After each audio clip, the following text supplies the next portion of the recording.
down a little bit. Hi guys, start that again. Hi guys, welcome to episode 61, I think it is.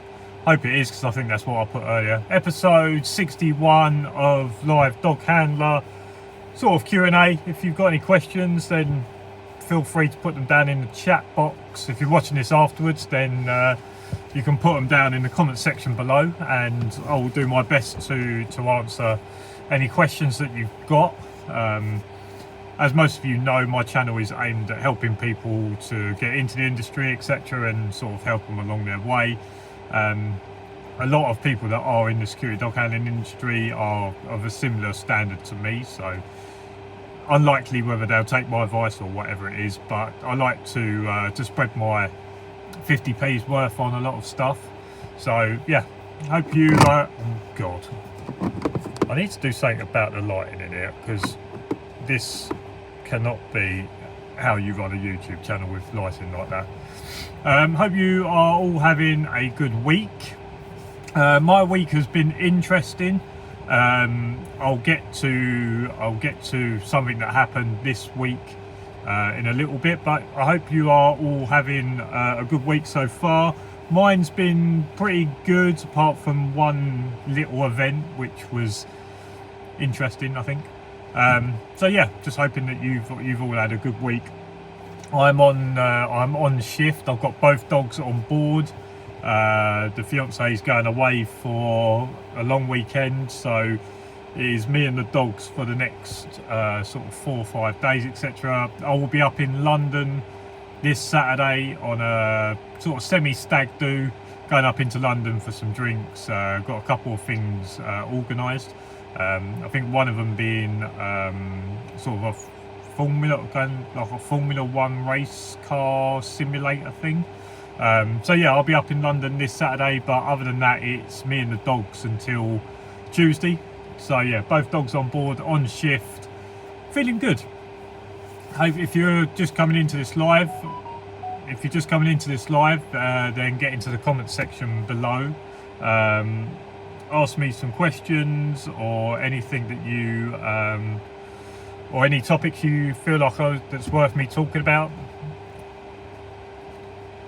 One of the good things that's been happening so far is the weather is finally starting to starting to finally improve, in terms of it being sort of mid-teens during the day. During the night it's still getting down to maybe sort of 7 or 8, but as a dog handler, that is more than you can deal with that more than adequately. That was quite a big word that was unneeded then, but you can deal with 7 or 8 degrees. I think that we are just round the corner from some double digits during the night, which is always a plus for security dog handling, etc. I'd say, I've always said something around maybe 12, 13 is kind of like your ideal night temperature for dog handling. Not too hot, not too cold. I think once you start getting up to 15 to 18 degrees, sometimes it can be a little bit uncomfortable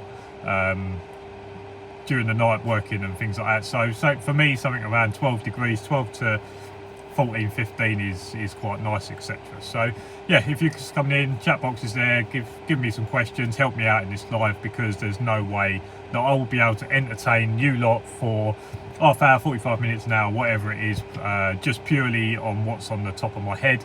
So yeah, it really helps me out if you come up with questions and that. One thing that is worth talking about this week, the first time, is it the first time? I suppose when he was really little, maybe he did, but Cooper got attacked by another dog for the first time. When was it? Sunday or Monday, I think it was. Cooper got attacked by another dog. We was out just walking in our local area, etc. And funnily enough, I'd walked round and I was quite close to where we live. And as we come around the corner, there was a guy and a cockapoo. The cockapoo was off lead. Walked around the corner and there was a guy and a cockapoo, and they was a good maybe 100, 120 yards away. And the cockapoo saw us, started sort of jogging towards us. It scared the shite out of me, that. So yeah, the dog was about 100, 120 yards away, started jogging towards us. at that point I didn't really have any worries about it. The dog looked reasonably friendly. It wasn't growling, it wasn't sprinting at us. So Cooper done what he normally does, went down into his sort of down position whilst the dog was coming towards us, and then the last sort of 10 yards the dog picked up a bit of speed and come in, growled, and then went for a bite on Coop. And I would say that that dog decided that was a good idea for about 1.8 seconds, because as soon as he growled and went in for a bite, Coop flipped his switch, and that dog decided in about 1.8 seconds that that wasn't a very smart move. Coop went to grab hold of him. I had Coop on a lead. Now, what I've always said is that look, my dog is pretty good with other dogs, etc., and whilst we are around other dogs, he's reasonably friendly. There are certain times where I can see maybe it could turn bad, and I just say, come on, that'll do, and we sort of walk off. So I had Coop on a reasonably short lead. Now, as soon as that dog went in to attack Coop, I gave Coop the full 6 foot of the lead, because there was no way that I was going to interfere with Coop protecting himself, because there was no way I was going to let this other dog get bites on Coop without Coop being able to protect himself. So I gave Coop all 6 foot of the lead, and Coop went to go and grab the dog. The dog backed off. Then the dog kind of barked at us from maybe a couple of yards, and then went in to try it again, to at which point I think Coop grabbed him, but I've got a feeling that Coop grabbed his harness. So Coop got hold of him, I shouted out, Cooper outed, the dog backed off, and then the owner come and got his dog. And the owner was really apologetic. I didn't make too much of a deal with it, possibly because I had Coop. Had I had the 1-year-old Cocker Spaniel, maybe it would have been a bit different. Maybe I would have had to have acted a little bit differently in order to protect the Cocker Spaniel from the Cockerpoo. But in terms of Coop, Coop can more than handle himself, especially when it comes to sort of a Cockerpoo, etc. So it was an interesting thing that sort of happened. Obviously, Cooper getting attacked by a dog for the first time. After that, I just checked Coop over to make sure there was no blood or anything like that, make sure he was okay. Coop was absolutely fine.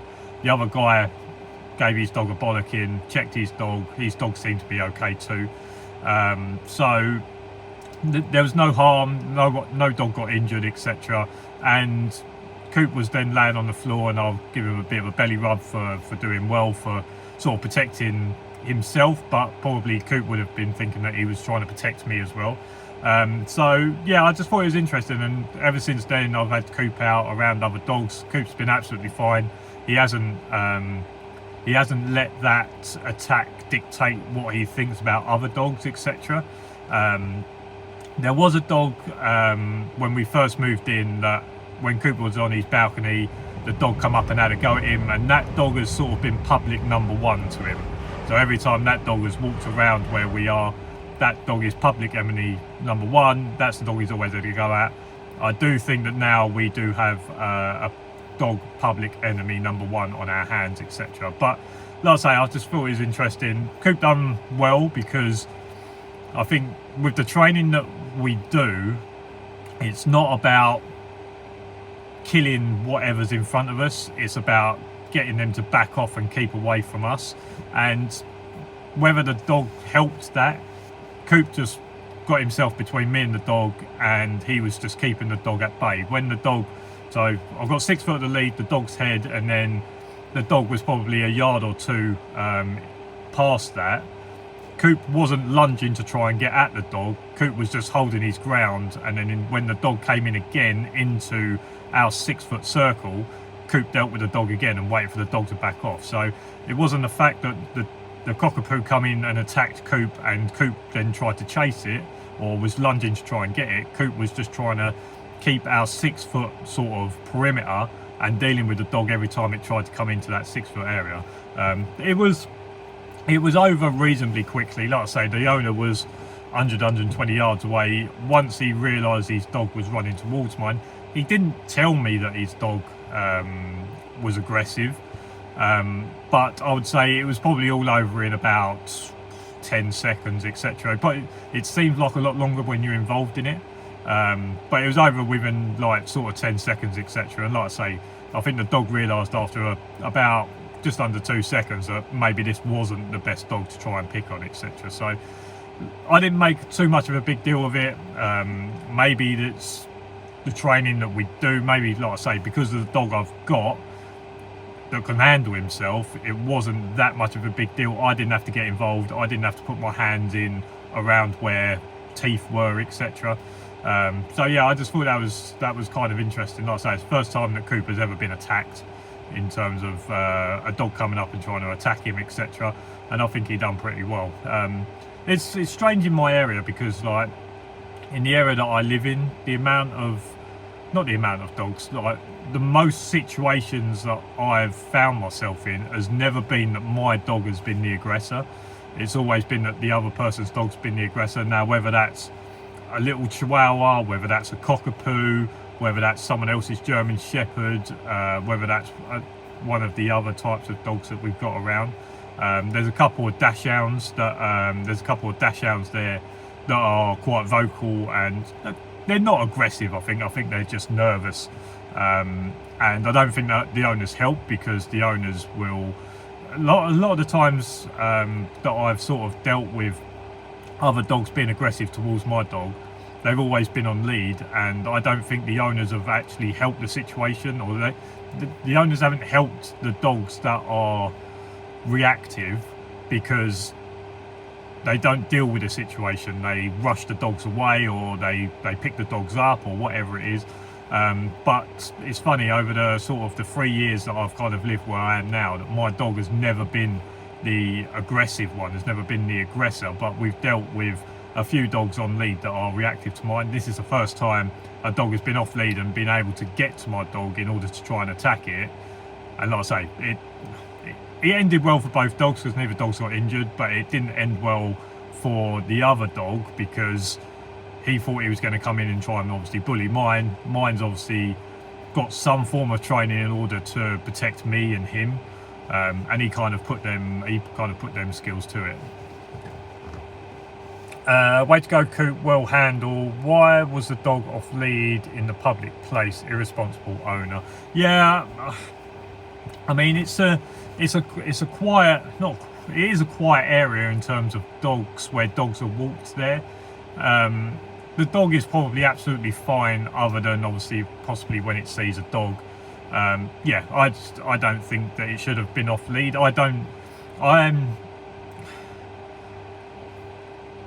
I never walk any of my dogs off lead. The most I do is I'll have them on a retractable, because I'm of the feeling that no dog in a public area needs any more than 10 meters of lead. Now, it can be a retractable, so obviously it can be 10 meters away, or it can be close, etc. But I just don't see the need in a public area, even if it's a reasonably public area, like a park, let's say, with a little bit of room.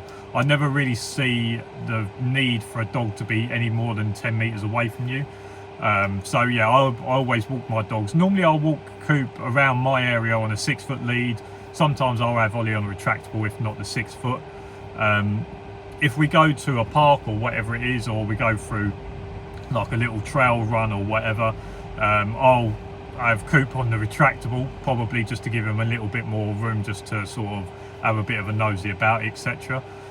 But yeah, I'm of the thing that I'm pretty sure. No, I don't know. But yeah, I don't think that dog needed to be off lead. It could have been on a retractable, and they could have had exactly the same kind of walk, but on a retractable, etc. But yeah, like I say, I think it's just interesting, because it's the first time in sort of a real situation where I've seen to whether Coop would back down to something, and also it was interesting to watch Coop to see if he would try lunging past the 6 foot area that obviously the lead is giving us in order to try and deal with that situation. And it was quite interesting that he didn't. Coop was quite happy to be in between me and the dog and stay in our 6 foot circle and just deal with the dog as the dog came into that 6 foot. He wasn't trying to chase the dog off, or maybe if Cooper was off lead, maybe he would have just chased the dog away. But that obviously would have been an even worse situation, because then we would have had 2 loose dogs. And like I said, it happened quite close to where we are. So my fiance was actually cleaning the floor at home, and Ollie, the Cocker Spaniel, could see out the window. And as we walk around there, normally Ollie pokes his head at each window as we go round, etc. And the fiance said that she was cleaning the floor, and all of a sudden Ollie completely lost his mind. And it was as the Cockerpoo come in to obviously attack Coop, Ollie started going absolutely ballistic, and was trying to jump out the window, which that would have been even worse, because then I would have had Ollie, who probably can't defend himself, running free. But thankfully Ollie didn't manage to get out the window, etc. But yeah, it was interesting to see that Ollie was on the inside giving it the beans, thinking that he was going to be able to help, etc. But like I say, I think it was just an interesting thing for me to see, that obviously Coop wouldn't back down to something being aggressive and trying to attack him, although it was a dog.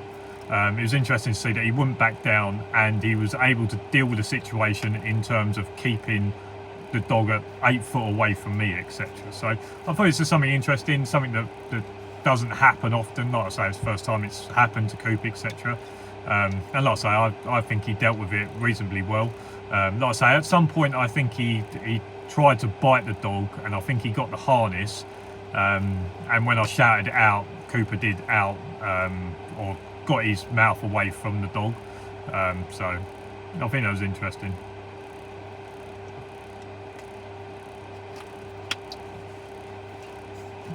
But how's everyone else? It's nice to have some, well, it is down in the southeast anyway, it's nice to have some dry weather. This site is slowly drying up. There's still a few big puddles around, but it's slowly starting to dry up. I'm meant to be finishing here pretty soon. I'm meant to be finishing here pretty soon, and then at the end of April, start of May, I've got some day shifts, so hopefully we'll see how it all works out, etc. But I should have maybe a week, 2 weeks, I think it might be 2 weeks, 2 weeks of day shifts coming up, where I will be able to hopefully film loads of content, etc., or do a fair few videos throughout them 2 weeks, etc. So I'm quite excited for the end of April, start of May, to be able to film some videos out in the daytime, and have obviously enough time to do that. Now, what videos I can do might be site dependent. Obviously it'll depend on how active the site is and different things like that, but I'm looking forward to having some day shifts to be able to do it, because I think a lot of the videos that I've done recently, sort of on-site training ones, have been obviously day shifts, because just I'm coming to work, it's still reasonably light when I turn up and when I leave, but not light enough to film content, or I don't really have enough time in order to do it, because it's literally like the last half hour, the first half hour, etc. So yeah, I'm excited for that time to have some day shifts to be able to film some content, and hopefully, if I can get enough ideas, I would hope to maybe get somewhere between 6 and 10 videos done in them sort of 2 weeks. If I can get 6 to 10 videos filmed in them 2 weeks, that will obviously really help out, because then I'll be backed up on videos, and I won't have the worry about trying to get a video filmed for the coming Saturday, etc. But I think I do enjoy it, although it would be nice to be able to do like content days where I go to my mum and dad's or wherever it is and film like a bunch of videos in order to sort of back it up. I think it's quite good. It's been quite interesting to do it on a weekly basis, because stuff that comes up through the week, so videos that I kind of post, etc., are normally pretty up to date. So you guys are not like, although obviously a couple of the recent ones have been older videos, you guys are always sort of up to date with what's going on, what standard me and Cooper are at, my opinions on reasonably new stuff, etc. But it would be nice to be able to do some content days where I can film loads of videos, and like I say, hopefully end of April, start of May, when I've got a run of day shifts, I'll be able to do that sort of stuff. But like I say, it depends on how active that site's going to be at the time, to whether I'll have the opportunity to do that. But fingers crossed, hopefully that will be achievable.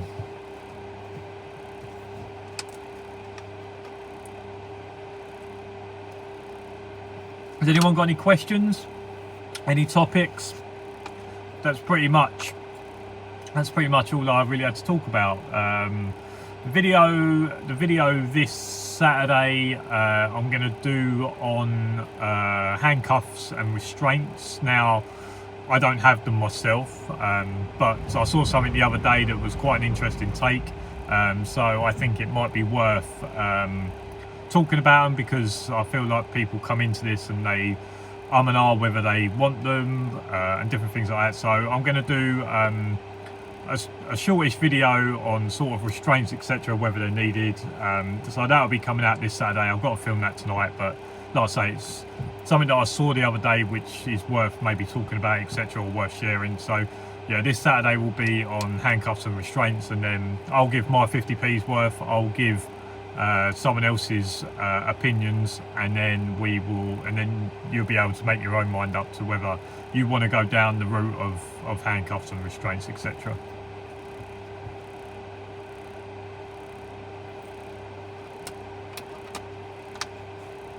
Oh man.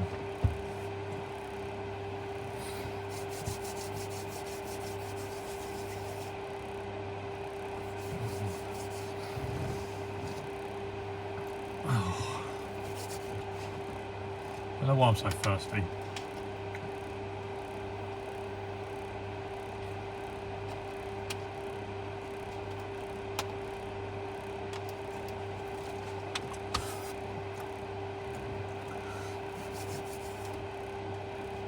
Hopefully,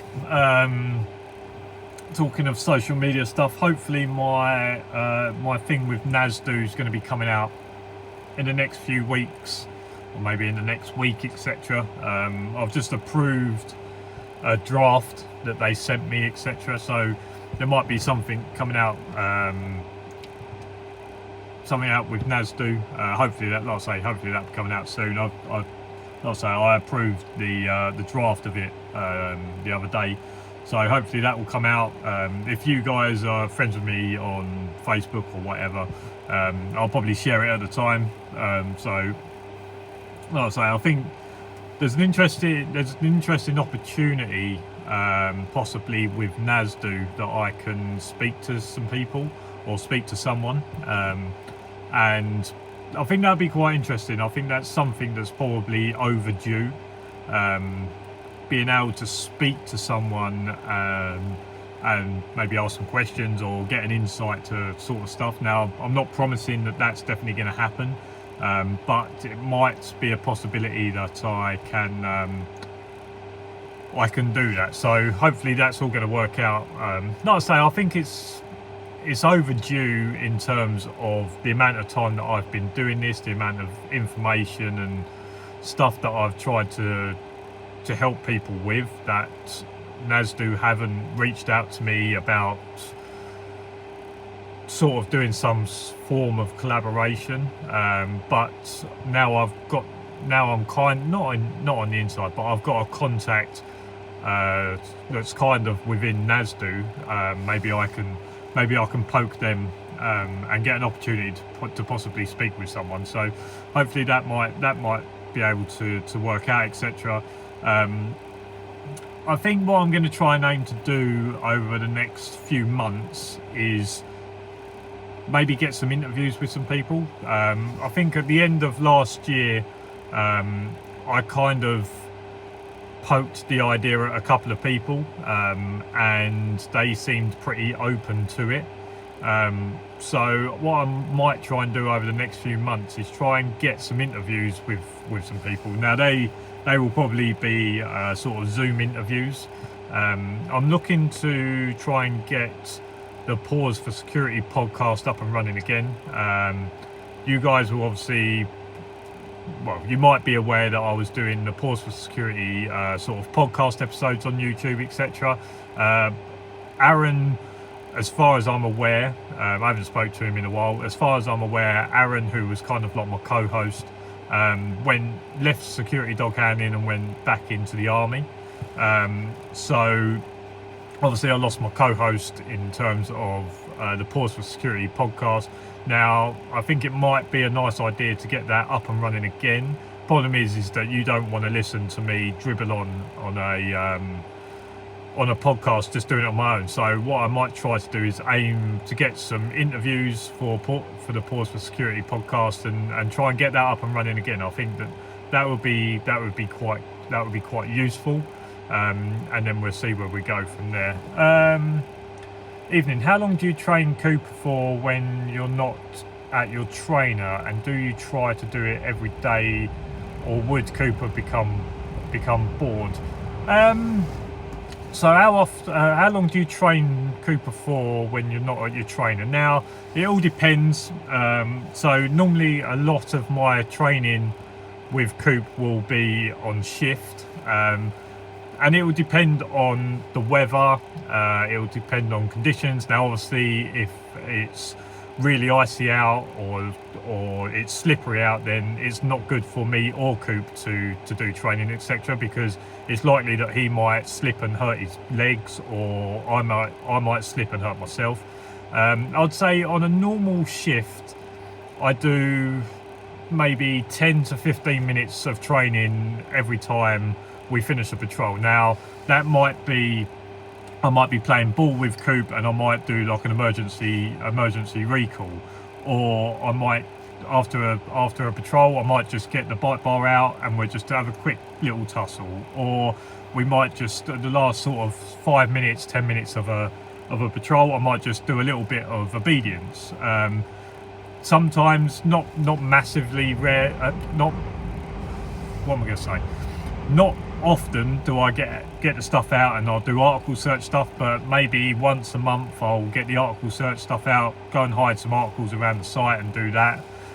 But in terms of like a normal shift, it may be 10-15 minutes, probably 5 or 6 times a night, where I'll just do little bits and pieces and just do it continuously throughout the week. So yes, I might be training emergency recall with the ball maybe for an hour a week, but they will be sort of once or twice a shift, just for like 5 or 10 minutes.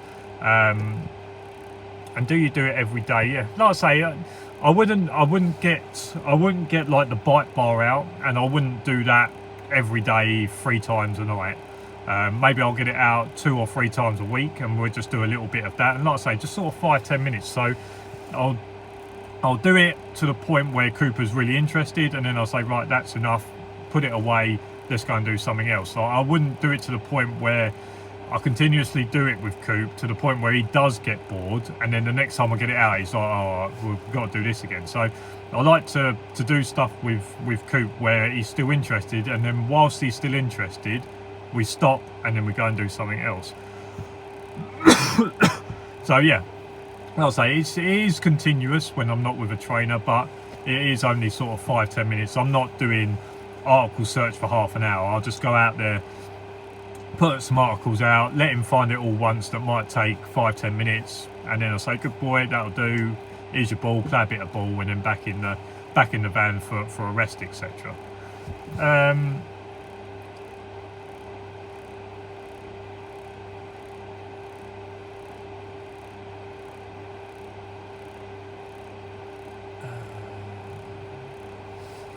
David Woods, where are you? I'm available if you need me. I was in the Army, Navy and Air Force.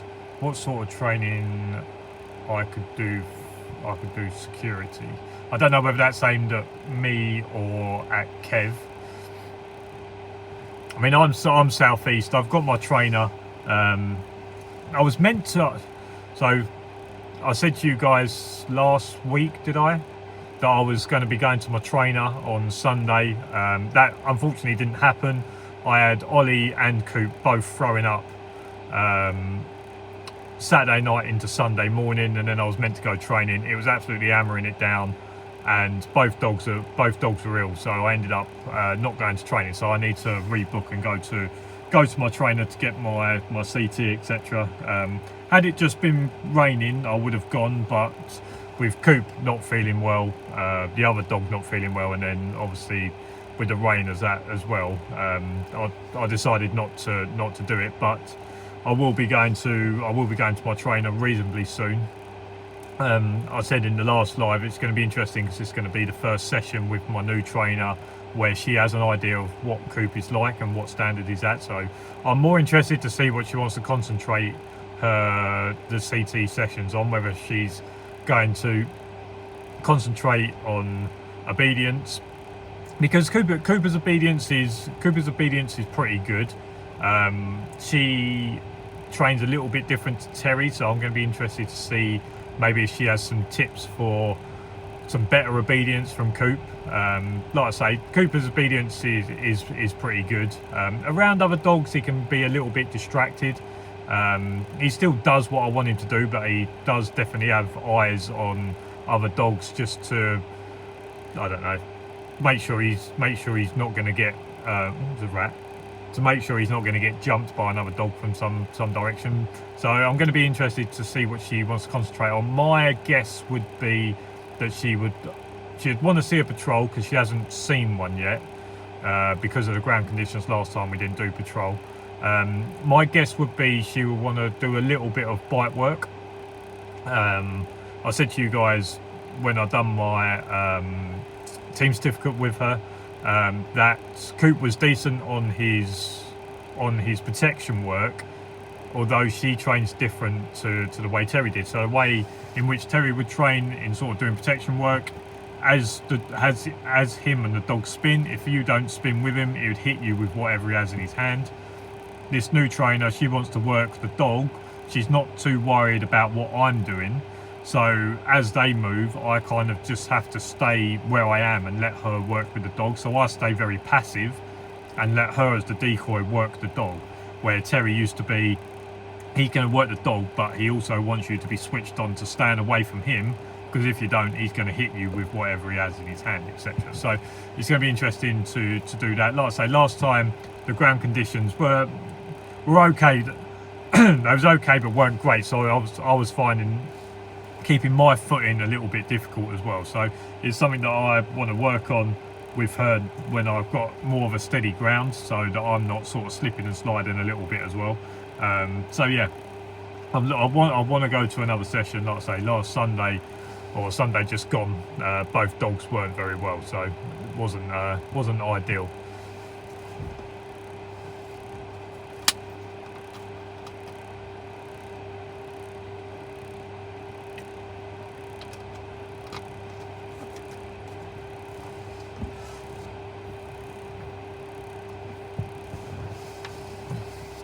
I'm going to do, going back to your question, Kev, of like how long do I train Coop? I think I'm going to go to my mum and dad's on Friday, which is tomorrow. Yeah, I think I'm going to go there tomorrow and do a little bit more of like a CT session with just me and Coop. So I'm going to do some obedience, some emergency recall. I'm going to do some bite work with sort of a bite bar, etc. And I might do like a mini like CT session, etc. Because although obviously it's good to go to a trainer regularly, I like to do like a sort of a mini CT session when it's just me and him, and sort of just put him through his paces, so that when we go to a CT session, he's done it recently. He's not been waiting like a month, 6 weeks, whatever it is, in order to do the next one. So I might tomorrow, when I go to my mum and dad's, I'm just going to go into the field and do like a mini CT session with him. Go out, throw some articles about, let him do that. Do maybe some bite bar work, do a little bit of obedience, do a bit of sort of emergency recall and that. And what I will do is I'll charge up a camera and I'll film a little bit of it. Like I say, this coming Saturday is going to be a little bit on restraints or handcuffs, as some people might know. and then maybe the week after that, maybe there will be my sort of mini CT session stuff that I would do with Coop, etc. And like I say, it's not like an hour, 2 hours long. It's going to be like just sort of 5-10 minutes on each thing, and then like I say, whilst he's still interested in it, I'll say, right, that's enough. Keep him hungry for more. What in my opinion, what you don't want to do is do it for too long where the dog checks out at the end of it, and then he then associates whatever you're doing as something that he can just kind of check out. I like to, before he checks out of whatever we're doing, is call it off myself, and then get his ball or whatever and reward him for it. I think that's one of the things that that's one of the things that kind of Terry spoke to me about, etc. And like when we used to do sort of protection work or whatever it was, is that we would only do like one or two bites, and then Terry would call it off there, because the moment that you start doing sort of a standoff and then the dog checks out, you're kind of teaching the dog that he can check out of a standoff, etc. And it's fine. Like if you're in a training situation with someone with a sleeve and the trainer's not gonna hurt you, then it's okay for the dog to check out because you're not in any danger. But if you allow the dog to check out of a standoff, if all of a sudden a geezer walks on site and your dog checks out of that situation and that bloke can possibly do you some damage, then obviously that's not great. So being able to do stuff and to the point where you manage to cut it off before the dog checks out is going to be beneficial. Is going to be beneficial in the long run.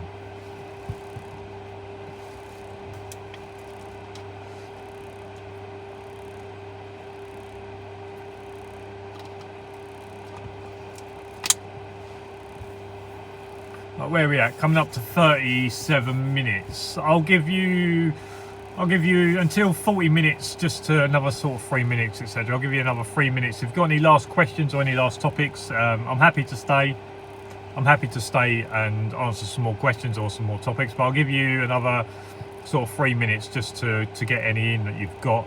Like I say, coming up with sort of the YouTube channels, obviously I might take the camera tomorrow to my mum and dad's and film a little bit of my sort of mini CT session. And then at the end of April, start of May, I've got some day shifts coming up where I'm going to hopefully be able to film a fair amount of content. Someone's given me, someone's kind of wrote me out a sort of a mini series.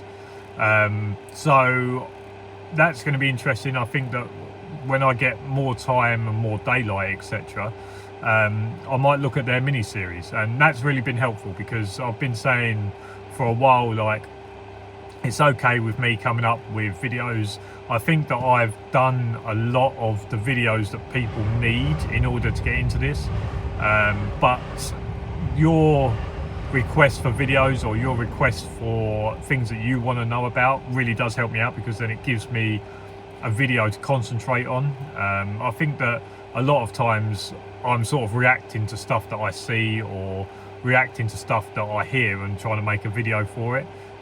So someone sending me sort of like a mini series for me to do that they think is going to be useful for people, etc. So I think that I'm, like I say, when I get a bit of time and some daylight, etc., I'm going to try and do the mini series that someone wants me to do.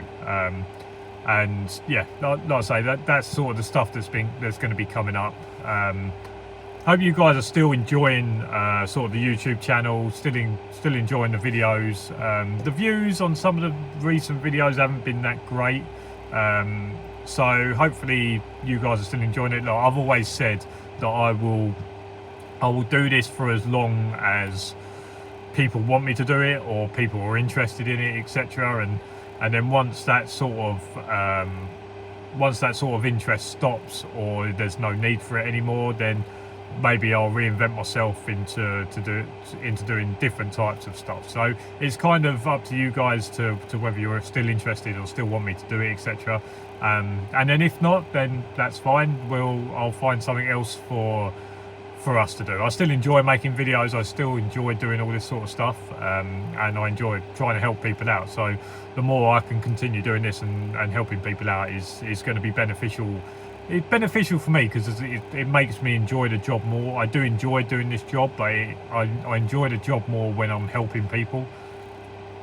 Why is there so many spiders? There's a third spider I've seen crawling on my car. So yeah, like I say, I'll leave it there. So that's 40 minutes. Hope you have enjoyed this live.